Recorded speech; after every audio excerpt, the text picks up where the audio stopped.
à igreja de Esmirna. Cada carta se inicia com a revelação de um dos nomes de Jesus. Essas coisas diz o primeiro e o último, o que estava morto e vive, ou que reviveu. Apocalipse capítulo 2, verso de número 8. Em outras palavras, eu sou a ressurreição e a vida. Porque o Senhor Jesus se revela dessa maneira tão linda para a igreja de Esmirna? Porque essa era uma igreja de mártires. A igreja de Esmirna é um quadro profético da igreja do segundo e terceiro século. Esse foi o período de maior perseguição da história da igreja.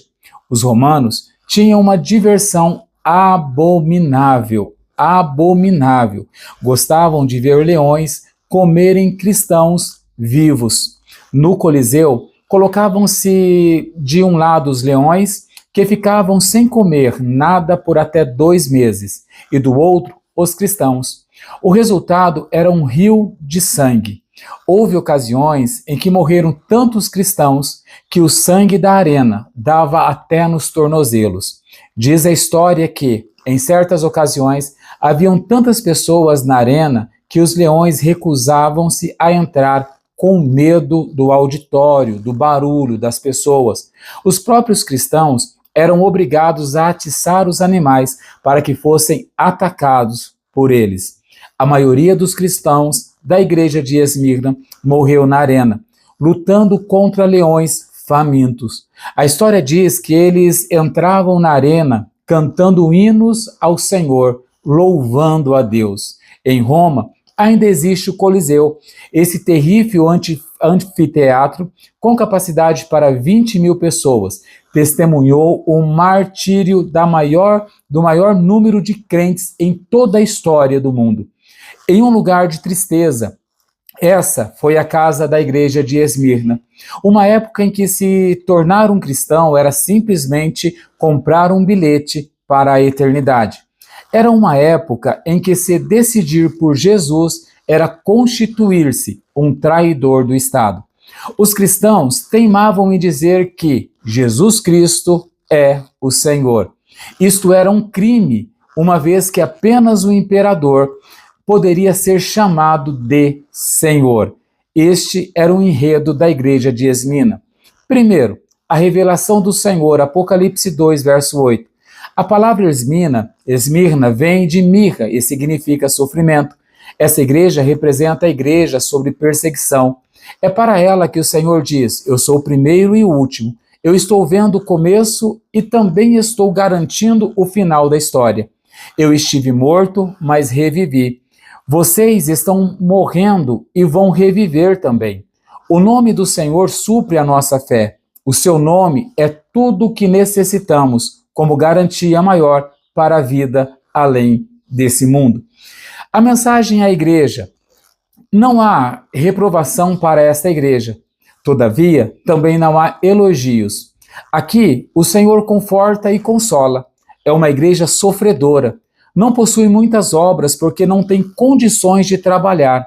A perseguição era grande, muito grande. O Senhor diz: conheço a tua tribulação, a tua pobreza, mas tu és rico. Apocalipse 2, verso 9. O Senhor se revela como aquele que esteve morto e reviveu. O Senhor está falando da sua ressurreição. A tribulação é um meio que Deus usa para que possamos experimentar o poder da ressurreição, segundo Filipenses capítulo 3, verso de número 10. É em meio ao sofrimento que podemos vencer a morte. Além de atribulada, a igreja era pobre. Alguém pode perguntar: é preciso ser pobre para tornar-se um vencedor? Certamente, não precisamos ser pobres para sermos vencedores. Mas Jesus disse que é mais difícil, que é mais fácil um camelo passar pelo fundo de uma agulha do que um rico entrar no reino dos céus. Mateus capítulo 19, verso de número 24, palavras de nosso Senhor Jesus. Ele falou isso com respeito ao reino e não com respeito à salvação. Todos concordamos que um rico pode ser salvo, é claro, mas as chances de um rico vir a ser um vencedor é a mesma de um camelo vir a passar pelo fundo de uma agulha. O Senhor diz que eles eram naturalmente pobres, mas espiritualmente ricos. Evidentemente, pobreza material não resulta automaticamente em riqueza para com Deus, o nosso Criador. Infelizmente, existem pessoas que são pobres de dinheiro, pobres de mente e também pobres de experiência com Deus, que é a pior pobreza que existe. Pobreza por si só não é sinônimo de humildade. É possível ser pobre e, ao mesmo tempo, arrogante e pretensioso. Ainda que isso seja mais raro, é claro. Mas, sobre os ricos, não há o que discutir. Sua atitude é geralmente pretensiosa e autossuficiente, porque eles pensam que não precisam de Deus para nada. A sua postura é de arrogância pura, se esta existir. Mas, apesar disso, não devemos olhar para o exterior, pois o valor do homem não está nos bens que ele possui. Lucas capítulo 12, verso 15. O que importa é quanto acumulou diante de Deus. O vencedor é aquele que é rico para com Deus. Ele pode ser pobre financeiramente, mas o que importa é o fato de ele ter acumulado tesouros no céu. Essa igreja estava acumulando tesouros no céu, com Cristo. Por isso, o Senhor disse que ela era pobre aqui, mas será rica lá. O verso 9 diz: conheço a blasfêmia dos que a si mesmos se declaram judeus e não são, sendo antes sinagoga de Satanás. Apocalipse, capítulo 2, verso de número 9. É possível existir um judeu falso? Como identificar o verdadeiro judeu? Romanos, capítulo 2, afirma que o verdadeiro judeu não é aquele que nasce de pai e mãe judeus, nem é aquele que foi circuncidado. O verdadeiro judeu é aquele que o é interiormente, dentro do seu coração. Paulo diz que judeu é aquele que o é interiormente, e a circuncisão, a que é do coração, no espírito, não segundo a letra, e cujo louvor não procede dos homens, mas de Deus. Dê uma olhadinha em Romanos, capítulo 2, verso de número 29. Os judeus que perseguiram a igreja de Esmirna eram judeus na carne, mas eram falsos judeus diante de Deus, porque o verdadeiro judeu é aquele que tem o coração circuncidado para amar a Deus, para amar a Jesus, nosso Senhor. O Senhor o chama de sinagoga de Satanás, ou seja, habitação de inimigos. Ser um vencedor nessa igreja é rejeitar tudo aquilo que vem do judaísmo. Não devemos tentar transformar-nos a nós mesmos em judeus, nem ousar transformar a igreja em algo judaico, porque isso não procede do Senhor, não procede de Deus. Como podemos identificar conceitos e práticas judaicas dentro da igreja? O judaísmo, literalmente, ele possui 4 características básicas. A primeira delas é o templo. O templo era o centro da religião judaica. No Velho Testamento, Deus não habitava em qualquer lugar. Ele habitava em um país chamado Israel. Mas mesmo em Israel, ele não habitava em qualquer lugar, mas em uma cidade chamada Jerusalém. E mesmo em Jerusalém, não era todas as casas que ele estava, mas somente num prédio chamado templo ou tabernáculo. E mesmo no templo ou tabernáculo, só uma parte chamada Santo dos Santos que ele habitava.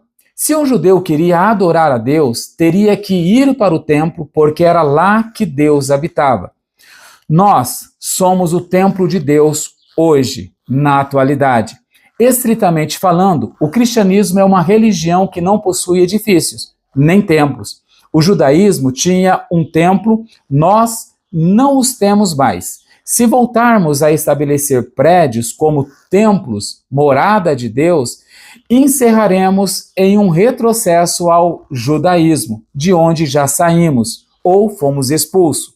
Se um vencedor hoje é entender que somos templos de Deus e Deus não habita em prédios, nós somos sua morada. Deus não mora no prédio da igreja. Quando você vai embora, dê depois do culto, ele o acompanha. Ele habita em você, em mim, porque é sagrado. Você é sagrado. Nós somos sagrados. E se você está cheio de Deus, aonde você for, torna-se sagrado também. Somos o seu templo e o carregamos dentro de nós. Onde nós pisamos, Deus finca as suas pegadas. Onde nós chegamos, Deus chega junto. Alguns pastores, religiosamente, terminam o culto orando. Agora, despede-nos em paz. Pode-se ouvir o Senhor dizendo, gritando, eu não despeço não. Vou embora junto com vocês. Outros começam o culto orando solenemente. Agora, entrando em tua presença. Fico pensando, onde é que estavam antes? Outros pedem que as pessoas venham ao altar se referindo ao tablado do púlpito. Acreditar que Deus habita em prédio é heresia. Essa visão templista é um sério trave ao mover do Espírito de Deus. Cada instituição é a cara do seu prédio, onde se reúnem, mas uma igreja, em não existir em função do prédio onde se reúne. O prédio para nós é apenas um lugar de treinamento e celebração. A vida normal da igreja acontece em outros lugares, em nosso dia a dia. Apesar de o Velho Testamento, no Velho Testamento, Deus habitar num templo, isso já não acontece no Novo Testamento. Hoje, nós somos seu templo e é em nós que ele habita. Assim, biblicamente falando, a igreja do Novo Testamento possui um lugar de reunião, mas não possui templos. Temos um lugar onde nós nos reunimos, mas não é um templo onde Deus habita. Os templos representam uma grande contradição do cristianismo. Na verdade, eles não existiam até o segundo século. Se você procurasse pela igreja no primeiro século, seria conduzido a um grupo de pessoas que se reuniam numa casa, porque eram em lares que eles se reuniam para adorar a Deus. A segunda característica básica do judaísmo é a lei. Ora, não há judaísmo sem lei. A lei era e ainda é o centro da vida do povo. Para o autor da carta aos Hebreus, a lei dos judeus era escrita em tábuas de pedra, mas a lei da nova aliança, o Novo Testamento, é escrita nos corações ou nos nossos corações. Hebreus capítulo 8, 10. O Espírito nos ensina a respeito de todas as coisas. A lei do Espírito foi impressa dentro do nosso próprio espírito e não precisamos mais seguir a lei de Moisés. Seguindo a lei do Espírito, nós acabamos por cumprir a lei de Moisés, porque a lei do Novo Testamento é infinitamente superior. Não se trata de uma questão de decorar normas e regras, mas de ter uma pessoa viva residindo dentro de nós. Ninguém pode seguir a lei e cumprir plenamente a vontade de Deus.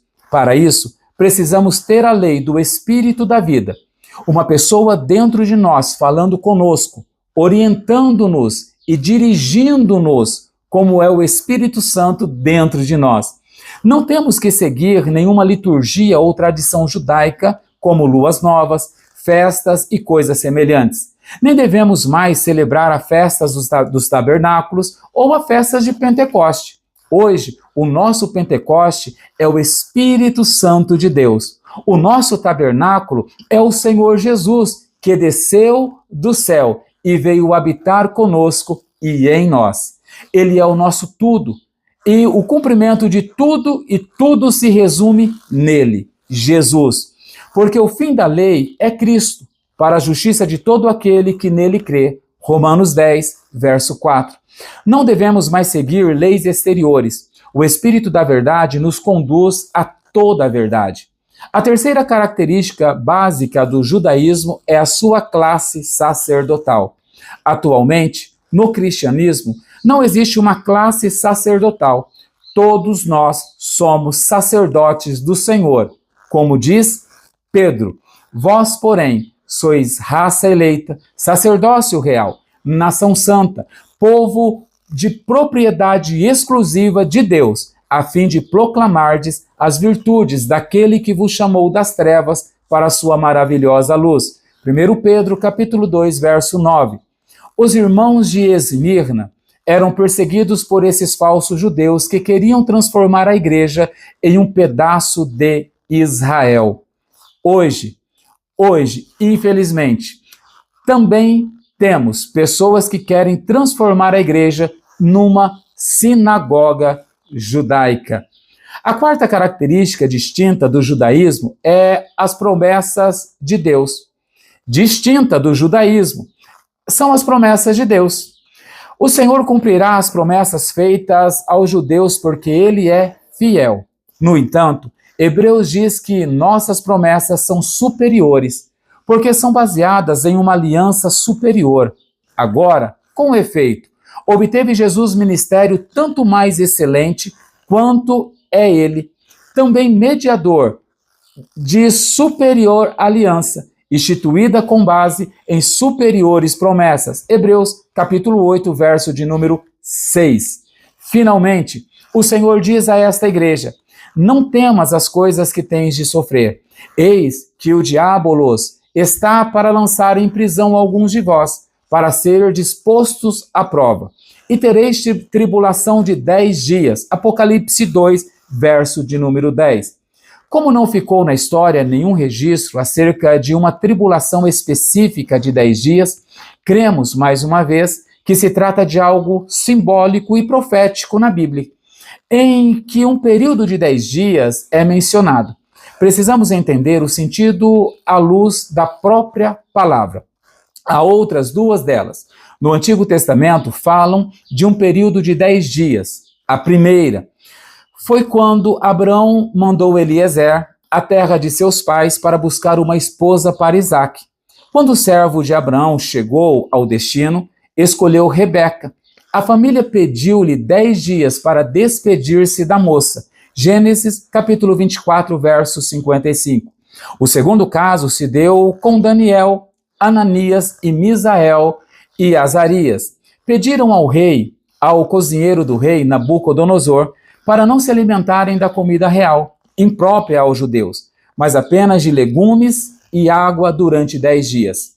Era um tempo de teste. Se ao fim destes 10 dias eles tivessem uma melhor aparência do que os demais que comiam alimentos diversos, esse costume ficaria evidente e eles viveriam disso. Daniel 1, verso 12, deu uma olhadinha lá. Esses 10 dias significavam um período pequeno, porém completo, de teste e de prova. Tribulação de 10 dias é uma tribulação completa. O vencedor será testado em um tempo completo de tribulação determinado por Deus. A igreja de Esmirna estava sofrendo. Todavia, esse sofrimento era conhecido diante de Deus e determinado em sua soberania. Isto é um grande consolo. Toda tribulação pela qual temos que passar tem um tempo determinado e conhecido diante de Deus. Nunca vai além do que está estabelecido. Fique tranquilo, Deus estabeleceu um fim para a nossa tribulação. Também jamais excede os limites da nossa própria força. Não significa, porém, que sejamos ou que tenhamos um período literal de 10 dias, e sim um espaço de tempo breve determinado pelo Senhor. Primeira Epístola de Paulo, capítulo 10, verso de número 13. A recompensa do vencedor, Apocalipse 2, verso 11. O vencedor, o Senhor diz: sê fiel até a morte, e dar-te-ei a coroa da vida. Apocalipse 2, 10. Ser fiel até o ponto de morrer, ser fiel até a morte chegar. A coroa da vida é um prêmio concedido àqueles que venceram. Eles também, de nenhum modo, sofrerão o dano da segunda morte, mencionado no verso 11.